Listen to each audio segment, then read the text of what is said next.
편의점에서 판매하는 1,000원짜리 저가 커피의 매출이 1년 새 4배나 증가했습니다. 싼 가격에 품질도 뒤처지지 않는 편의점 커피의 공습에 그간 호황을 누렸던 커피 전문점의 성장은 반대로 위축되는 모습입니다.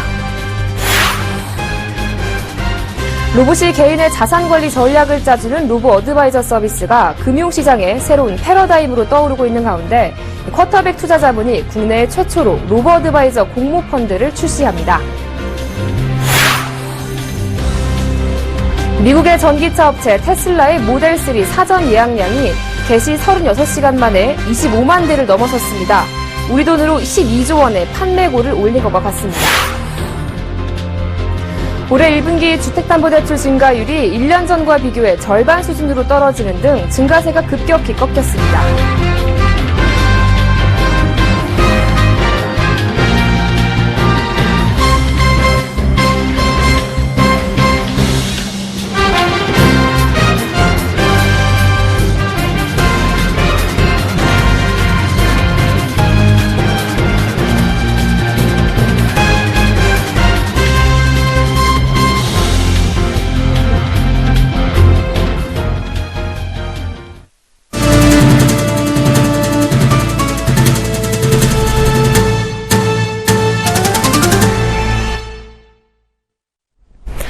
여러분 안녕하십니까? 4월 4일 생경제현장 오늘의 주요 뉴스입니다.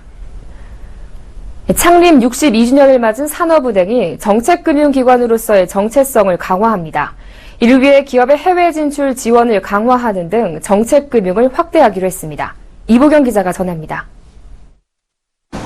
KDB 산업은행이 창립 62주년을 맞아 정책금융을 강화합니다. 산업은행은 지난 1일 서울 여의도 본점에서 창립 62주년 기념식을 열고 정책금융 강화 방안을 추진한다고 발표했습니다. 산업은행은 올해 총 61조 원의 자금을 공급합니다. 우선 올해 국내 기업의 해외 진출 지원 금액을 지난해보다 40%가량 늘리기로 했습니다. 특히 경제 제재가 풀린 이란으로의 진출과 수주를 적극 돕기로 했습니다. 국내 기업의 해외 인프라 플랜트 지원 자금으로 올해 17억 달러를 지원하기로 했습니다. 지난해 12억 3천만 달러와 비교하면 38% 증가한 규모입니다. 정책금융을 받는 수요자가 이해하기 쉽도록 지원 체제도 구축합니다. 이를 위해 중복되는 정책금융 여신상품 분야를 기존 12개에서 7개로 통폐합합니다. 또 금융환경 변화를 반영한 여신상품도 신설합니다. 신사업에 진출하거나 과잉 서류를 해소해 사업을 재편하려는 기업을 지원하기 위해 2조 5천억 원 규모의 사업 재편 지원 자금을 마련하고 2천억 원 규모의 창조경제혁신센터 지원 자금을 개설합니다. 신성장 산업 분야에 19조 원의 자금도 투입합니다. 장기화되는 경기 침체와 저성장 기조를 벗어나기 위한 것입니다. 중견 기업 지원도 강화합니다. 이들에 대한 자금 공급을 올해 23조 원 수준으로 확대하고 1조 원 규모의 전용 특별운영 자금 대출도 출시합니다. 서울경제TV 이보경입니다. SBI저축은행에서 지난해 출시한 중금리 대출 상품 사이다가 실적 300억 원을 돌파하며 기염을 토하고 있는데요.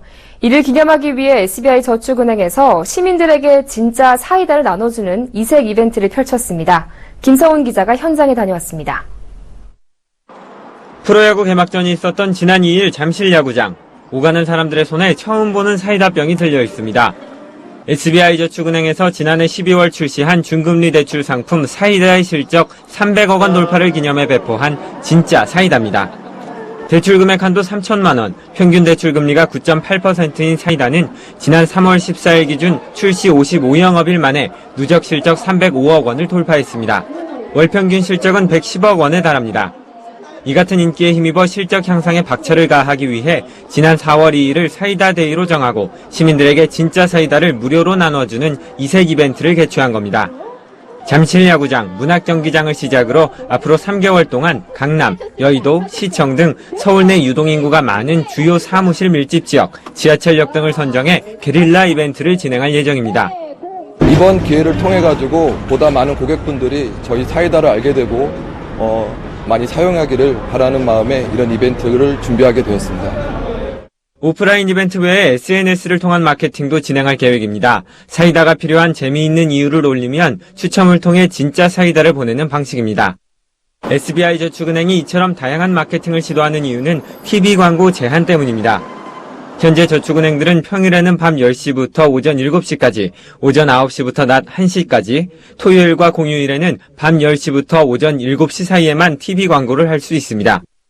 이 시간에는 TV 시청률도 낮고 시청층도 한정되어 있기 때문에 다양한 연령층, 직업군의 고객들에게 사이다를 소개하기 위해 새로운 마케팅 방법을 동원하고 있는 겁니다.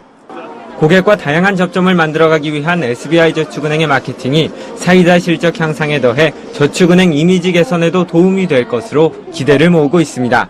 서울경제TV 김성훈입니다.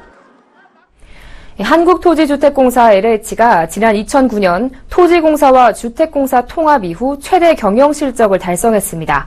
금융부채 감축도 8조 6천억 원에 달했습니다. 보도에 정창신 기자입니다. 한국토지주택공사는 2015년 결산 결과 매출액 23조 7천억 원, 영업이익 1조 5천억 원, 당기순이익 1조 원을 달성했다고 밝혔습니다. 전년 대비 매출액은 2조 5천억 원, 영업이익은 4천억 원, 당기순이익은 1천억 원 증가해 매출액과 영업이익에서 공사 통합 이후 최고 실적을 기록했습니다. 특히 이 같은 경영실적은 임대주택 공급량을 전년 대비 59% 늘려 손익지표 개선이 힘든 상황에서 이뤄낸 것이라 의미를 더했습니다. LH의 임대주택 공급량은 2014년 5만 9천 세대에서 2015년 9만 4천 세대로 3만 5천 세대 늘었습니다. 특히 사업비 부담이 큰 건설 임대주택도 2만 9천 세대에서 2015년 4만 9천 세대로 2만 세대 늘었습니다. 리츠하고 민간공동개발 통해서 자체 사업비 부담을 줄였고요. 경쟁적 재고자산 판매 체제를 운영해 작년 총 28조 3천억 원의 판매 실적을 거둔 것이 주요인이라고 할 수 있습니다.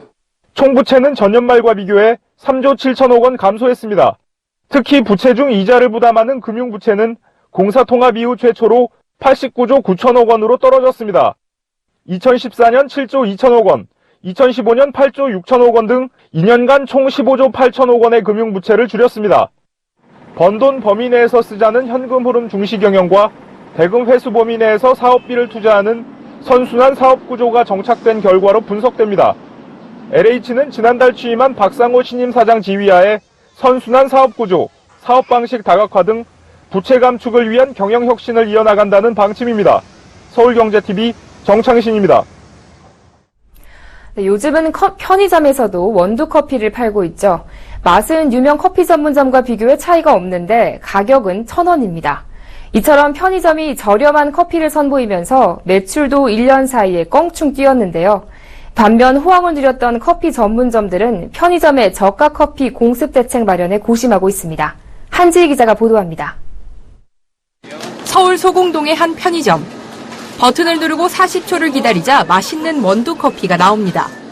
커피 전문 업체에서 블렌딩한 고급 원두를 사용했지만 가격은 주변 커피 전문점보다 4분의 1가량 저렴한 단돈 1,000원. 편의점 커피를 찾는 소비자가 늘면서 원두 커피 기계 설치도 크게 늘려나갈 계획입니다. 현재 드립커피 운영점은 전국적으로 1,000여 곳에서 운영을 하고 있는데 4월 중으로 1,000곳을 추가하고 상반기까지 1,000곳을 더해서 총 3,000개 점에서 운영할 예정입니다. 저렴한 가격 덕분에 원두커피 매출도 1년 사이 대폭 늘었습니다. 세븐일레븐은 올해 1분기 원두커피 매출이 지난해 1분기보다 4배 증가했고 GS25와 CU도 각각 3배, 2배가량 늘었습니다. 편의점 원두커피 인기에 신세계그룹이 운영하는 편의점 위드미도 지난주 500원짜리 드립커피를 선보이며 원두커피 경쟁에 가세한 상황. 반면 이와 대조적으로 호황을 누렸던 커피 전문점들은 성장이 멈추거나 오히려 위축되는 추세입니다. 커피 전문점 EDI의 경우 작년 점포당 매출이 1년 전과 비교해 2% 감소했습니다. 카페베네의 경우 지난 2014년 912개에 이르렀던 점포수는 작년 말 850개로 7%나 줄었습니다. 커피 전문점 업계는 편의점 저가 커피를 주요 경영 위험 요소로 지목하고 방어 전략으로 품질 차별화에 적극 나설 방침입니다. 서울경제TV 한지입니다. 이세돌과 알파고의 바둑 대결 이후 우리나라도 인공지능이 대체하는 산업 영역에 대한 관심이 커지고 있습니다. 금융도 예외는 아닌데요. 로봇이 직접 개인의 자산을 관리해주는 겁니다. 박미라 기자가 소개합니다. 로봇을 뜻하는 로보와 자문가를 의미하는 어드바이저의 합성어인 로보 어드바이저. 투자자가 입력한 정보를 토대로 알고리즘을 활용해 자동으로 시장 상황에 따라 리스크를 조정해가며 자산을 관리해주는 서비스를 말합니다. 이처럼 로봇이 개인 자산 관리의 전략을 짜주는 로보 어드바이저 시장이 금융시장의 새로운 패러다임으로 떠오르고 있습니다. 기존에는 1억 원 이상의 여유 자금을 가진 고액 자산가들만 자산관리 서비스를 받을 수 있었지만 로보 어드바이저를 통해서 소액 투자자들도 자산관리 서비스를 받을 수 있게 됐습니다. 로보 어드바이저가 기존 데이터 분석부터 포트폴리오 설계 같은 운용 단계에서 사람이 하던 영역을 대신하면서 투자의 위험을 최소화하는 겁니다. 덕분에 비교적 낮은 수수료와 최소 가입 금액으로 금융 고객에게 안정적인 투자 서비스를 제공할 수 있다는 장점이 있습니다. 최근 국내에도 로보 어드바이저 전문 투자 자문사인 쿼터백 투자자문이 키움 투자 자산운용과 투자 자문 계약을 맺고 국내 최초로 로보 어드바이저 자문형 공모펀드를 이달 중순경 처음으로 출시할 예정입니다. 이 펀드 상품을 통해서는 최소 가입 금액을 진짜 많이 낮췄기 때문에 많은 고객들이 이제 가입할 수 있다는 장점이 하나 있고, 우리나라보다 한 발 앞선 미국에선 이미 로보 어드바이저가 고객들의 자산을 관리하고 있습니다. 세계적인 투자은행인 골드만삭스는 켄쇼라는 금융 프로그램을 통해 방대한 금융 빅데이터를 통합 분석하며 투자 조언과 자산관리 서비스를 제공합니다. 켄쇼는 연봉 50만 달러의 애널리스트가 40시간 걸릴 일을 몇 분 만에 해치우며 활용 가치를 입증해 금융계 이목을 집중시켰습니다. 미국 뉴욕타임스는 지난 2월 말 로봇이 월스트리트를 침공했다며 켄쇼에 대해 크게 보도하기도 했습니다. 로봇이 인간의 일자리를 빠르게 대체하고 있으며 금융투자와 같은 전문직 분야에서도 예외는 아니라고 소개했습니다. 아직은 걸음마 단계인 우리나라의 로보 어드바이저. 증권사 애널리스트를 대신하는 금융 프로그램으로 도약할지 금융업계 관심이 집중되고 있습니다. 서울경제TV 박미라입니다. 지난해 자동차 시장을 들썩이게 했던 폭스바겐의 이른바 디젤게이트 사건, 다들 기억하실 텐데요. 공정위가 배출가스 조작 파문을 일으킨 폭스바겐의 허위 과장 광고와 관련해 조사에 속도를 내고 있습니다. 공정위는 상반기 중 폭스바겐에 대한 심사 보고서 상정을 마무리 지을 방침입니다. 김혜영 기자의 보도입니다. 공정위는 폭스바겐에 대해 표시광고법 위반 혐의를 조사하고 있습니다. 앞서 폭스바겐은 국내에서 자사의 디젤차가 미국과 유럽의 환경 기준을 통과한 친환경 제품이라고 광고해왔습니다. 그러나 이를 두고 공정위는 폭스바겐이 디젤차 배출가스 저감 장치를 조작한 차량을 두고 유로5를 충족했다고 허위로 광고한 부분을 조사하고 있습니다. 실제 지난해 배출가스 조작 파문이 일어난 차량은 유로5가 적용된 티구안 등입니다. 한국에서 리콜 대상이 된 폭스바겐 차량은 12만 5,522대, 모두 유로5 기준이 적용됐습니다. 폭스바겐은 표시광고법 위반 혐의가 입증되면 관련 매출의 최대 2%에 달하는 과징금을 부과해야 합니다. 또한 검찰 고발 가능성이 농후한 데다 소비자들의 손해배상 소송 가능성도 무시할 수 없어 후폭풍은 커질 것으로 보입니다. 미국 연방거래위원회 FTC는 폭스바겐을 상대로 손해배상 청구 소송을 낸 상태입니다. FTC는 클린 디젤 광고를 한 폭스바겐에 대해 정부의 허용 기준치보다 많은 오염물질을 배출했으면서도 이 사실을 감춰 허위 과장 광고로 소비자들에게 끼친 피해를 배상해야 한다는 입장입니다. 한편 검찰은 배출가스 저감 장치 조작 차량으로 밝혀진 유로5에 이어 보다 강화된 환경 규제인 유로6를 적용한 폭스바겐 신차에 대한 배출가스 조작 여부도 조사 중입니다. 서울경제TV 김혜영입니다. 금융권 성과주의 도입이 노사 간 벼랑 끝 대치로 치닫고 있습니다. 금융노조는 성과주의와 관련된 논의 자체를 거부하고 있고 산업은행과 기업은행 등 7개 공기업은 개별 협상을 통해 성과 연봉제를 도입하겠다며 지난주 금융산업사용자협의회에서 탈퇴했습니다. 더 이상 금융노조와 대화 시도를 하지 않겠다는 것입니다. 답보 상태에 빠진 금융권 성과주의, 무엇이 문제인지 정은규 기자가 짚어봤습니다. 성과주의 도입을 두고 금융권 노사 갈등이 깊어지고 있습니다. CEO들로 구성된 금융산업사용자협의회는 올해 저성과자 퇴출과 성과 연봉제를 밀어붙이겠다는 입장입니다. 또한 현재 우리 금융권은 구시대적인 임금 체계로 공정한 성과와 연계된 보상 시스템이 미비되어 갈등이 상존하고 있어 금융산업의 현행 임금과 성과 보상 체계는 더 이상 지속 가능하지 않다고 생각합니다. 한편 금융노조는 성과주의 도입과 관련해 어떠한 합의도 하지 않겠다며 버티고 있습니다. 대화조차 거부하고 있는 노조도 문제지만 일방적으로 밀어붙이기만 하는 정부와 사측이 오히려 노조의 반발을 초래했다는 지적이 나옵니다. 애초 금융위가 밝힌 성과주의 추진 배경은 일 잘하는 사람에게 더 많은 보상을 주기 위한 것입니다. 일한 만큼 대우해주겠다는 원칙은 분명 기존 호봉제보다 합리적이지만 문제는 어떻게 공정한 평가를 해 보상할지에 대한 논의는 실종됐다는 것입니다.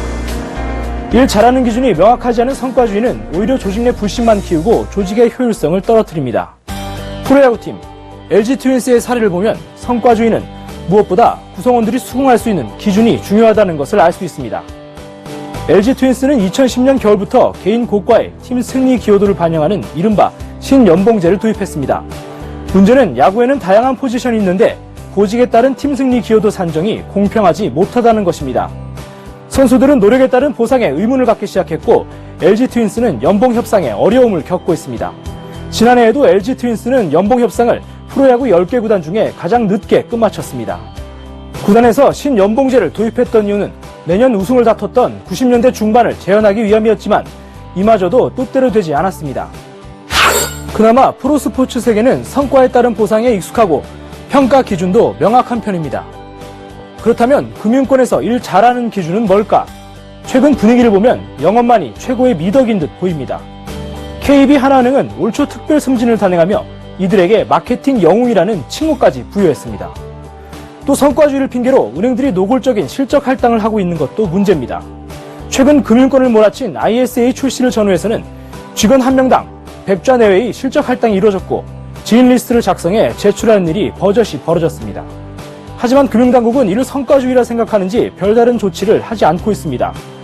영업이 고가에서 차지하는 비중이 높을수록 불안전 판매가 일어날 가능성은 커질 수밖에 없습니다. 또 금융권에 영업이 필요한 직군만 있는 것도 아닙니다. 은행만 해도 감사와 전산 등 다양한 직군에 협업이 이루어집니다. 고임금 구조에 몸살을 앓고 있는 금융권에 일한 만큼 보상해주자는 성과주의의 필요성에 대해서는 이견이 크지 않습니다. 성과주의 문화가 정착되면 일하는 분위기가 조성돼 금융산업 전반의 역동성이 커질 수 있습니다. 하지만 평가 기준이 불분명한 성과주의는 단순히 인건비 줄이기에만 그칠 수 있습니다. 제대로 된 성과주의 문화를 정착시키기 위해서는 일 잘하는 기준이 무엇인지부터 명확히 해야 할 것입니다. 서울경제TV 정훈규입니다. 삼성전자의 세탁기 액티브워시가 출시 1년 2개월 만에 글로벌 판매량 200만 대를 넘었습니다. 삼성전자에 따르면 작년 2월 한국에서 출시한 세탁기 액티브워시는 총 33개국에서 20초당 1대꼴로 하루 평균 4,700대 이상 판매됐습니다. 액티브워시의 판매 호조로 삼성전자는 국내 전자동 세탁기 시장에서 약 50%의 점유율을 기록하고 지난해 4분기에는 북미 세탁기 시장 점유율 2위로 올라섰습니다. 삼성전자는 액티브워시의 글로벌 200만 대 판매 돌파를 기념해 이달 한 달간 소비자들이 가장 선호하는 16kg, 15kg, 14kg 등 총 3종의 한정 판매 제품을 같은 용량보다 최대 20만 원 저렴하게 판매하고 에드워시 드럼 세탁기를 구매하는 고객에게는 최대 30만 원 상당의 혜택을 주는 행사를 진행합니다. 전기차 업체 테슬라의 모델3 예약 주문량이 개시 36시간 만에 25만 3천 대를 기록했습니다. 예약 주문의 대당 평균 가격은 4만 2천 달러로 우리 돈으로는 4,800만 원입니다. 예약 주문한 모델3가 고객에게 인도되면 제품 가격 총액은 106억 달러, 우리 돈 12조 원의 판매고를 올리는 것입니다. 모델3는 6초 내에 약 96km까지 도달할 수 있고 1회 충전으로 최소한 346km까지 주행할 수 있습니다. 또 자율주행이 가능한 오토파일럿 기능도 갖췄습니다. 테슬라는 모델3를 앞세워 올해 약 8만 5천 대의 판매량을 달성하고 2020년까지는 판매량을 50만 대 수준으로 끌어올릴 계획입니다. P2P 금융업체 어니스트 펀드가 업계 최초로 P2P 모바일 앱 어니스트 펀드 4 투자자를 출시하고 오픈 베타 서비스를 실시합니다. 어니스트 펀드 4 투자자 앱은 기존의 외부로 이루어지던 P2P 투자 서비스를 모바일 환경에 최적화한 것이 특징입니다. 이를 통해 금융기관을 거치지 않고 온라인 플랫폼을 통해 개인 간 거래를 하는 P2P 금융의 장점을 극대화했습니다. 앱 내에서 어니스트 펀드 투자 상품 정보를 볼 수 있고 클릭 몇 번만으로 투자까지 원스톱으로 가능합니다. 투자 상품 장바구니와 예치금 충전, 출금 신청 등 사용자 편의를 위한 기능도 제대로 갖췄습니다. 이번 앱 출시로 모든 P2P 투자를 1분 안에 진행할 수 있고 애플리케이션 채팅 및 카카오톡을 통해 투자 상품에 대한 1:1 상담도 가능해졌습니다. 현재는 안드로이드 기반 앱이 출시됐고 향후 아이폰 유저를 위한 전용 앱도 출시할 예정입니다. 국내 최초 전당포 비교거래 앱 랜딩박스가 정식 서비스를 출시합니다. 랜딩박스는 연간 1조 2천억 원 규모인 국내 동산담보대출 시장에 처음 도입되는 전당포 중개 플랫폼으로서 물건으로 돈을 빌릴 때 전당포들의 감정가를 한 번에 비교해주는 중개 서비스입니다. 앱을 통해 물건 사진 3장과 간략한 물건 정보만 입력하면 30분 안에 근거리 전당포들의 물품 감정가를 비교 추천해줍니다. 그러면 자금이 필요한 사용자가 가장 좋은 조건을 제시한 전당포를 선택해 방문하거나 출장 서비스를 이용하면 됩니다. 또 처음 동산담보거래를 접하는 이용자들이 안심하고 사용할 수 있도록 파트너사 제휴에 대한 인증 표준도 마련했습니다. 랜딩박스가 직접 방문해 점주를 인터뷰한 뒤 매장 환경, 물품 보관 보안성, 감정 전문가 보유 등의 기준을 통과한 업체들과만 제휴를 맺는 방식입니다. 박광현 랜딩박스 대표는 랜딩박스 앱으로 물건을 통한 모든 금융거래를 가능하게 하기 위해 내달 매매 기능까지 추가할 예정이라며 물건을 통한 금융을 개인의 금융의 새로운 방향으로 제시할 것이라고 말했습니다. 올해 1분기 주택담보대출 증가율이 작년 동기와 비교해 절반 수준으로 크게 떨어진 것으로 나타났습니다. 정부의 가계부채 대책 효과가 나타나기 시작한 데다 아파트 매매 거래량마저 줄어들면서 대출 증가세가 급격히 꺾인 것으로 해석됩니다. 국민, 신한, 우리, 하나, 농협, 기업 등 6대 은행의 1분기 주택담보대출 잔액은 355조 3,889억 원으로 지난해 연말보다 4조 3,396억 원 늘어났습니다. 이는 작년 1분기 이들은행의 주택담보대출 순증액인 7조 6,960억 원의 56.4%에 불과한 금액입니다. 지난해 주택담보대출이 30조 원 넘게 급증한 것에 비하면 최근 대출 증가세는 가파르게 둔화하고 있는 셈입니다. 이러한 둔화세는 지난 2월부터 수도권을 중심으로 정부의 여신심사 가이드라인이 본격 시행돼 대출 심리에 영향을 주었기 때문인 것으로 풀이됩니다. 또 작년부터 은행권의 분할 상환이 늘어난 것도 대출 증가세를 둔화시킨 요인으로 분석됩니다. 박현주 미래에셋그룹 회장이 미래에셋증권과 합병하는 대우증권 회장직을 맡기로 했습니다. 미래에셋증권은 대우증권 조직의 조기 안정과 통합증권사의 성공적인 출범을 위해 박현주 회장이 대우증권 통합 작업을 직접 진두 지휘할 계획이라고 밝혔습니다. 옛 명성그룹의 김철우 회장이 가족기업을 앞세워 매물로 나온 사는캐피탈 인수전에 뛰어들었습니다. 투자은행 업계에 따르면 김 회장 측은 지난달 24일 산업은행이 추진하는 사는캐피탈 매각을 위한 예비 입찰에 태양의 도시라는 법인명으로 참여해 입찰 적격자로 선정됐습니다. 국내 소비자의 체격이 서구화되면서 빅사이즈 의류와 신발 판매가 늘어나는 것으로 조사됐습니다. 금강재화에 따르면 올해 1분기 남성 280mm에서 310mm, 여성 255mm에서 260mm 신발 판매량이 지난해 같은 기간보다 28% 증가했습니다. 이런 현상은 국내 소비자들의 체격이 점차 서구화되면서 키와 발 치수가 함께 커졌기 때문으로 분석됩니다. 기본료 없이 50분 무료 통화를 할 수 있는 우체국 알뜰폰 요금제가 이달부터 온라인에서만 판매됩니다. 알뜰폰 사업자인 NX텔레콤은 이달부터 A0 요금제 가입을 온라인 직영 매장에서만 접수하기로 했다고 밝혔습니다.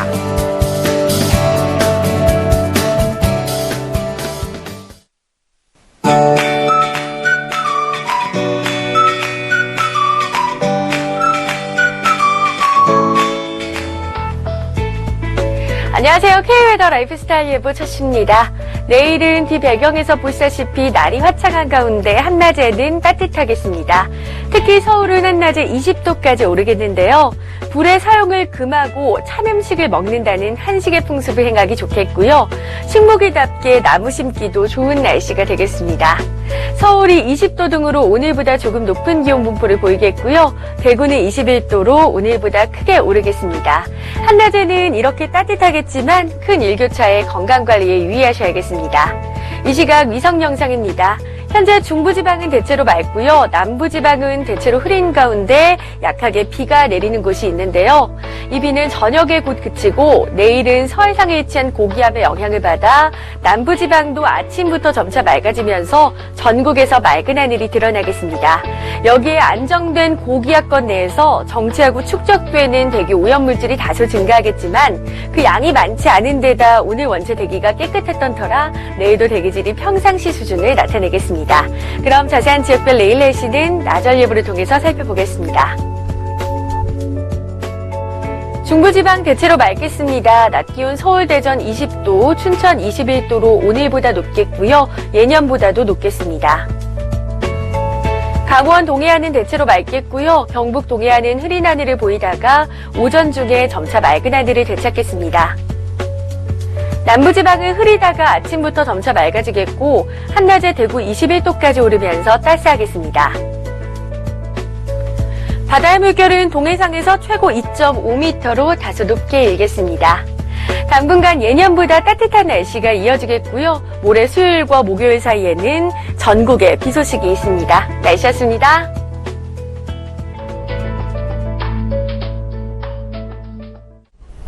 네, 센 경제 현장 여기서 마칩니다. 시청해주신 여러분 고맙습니다.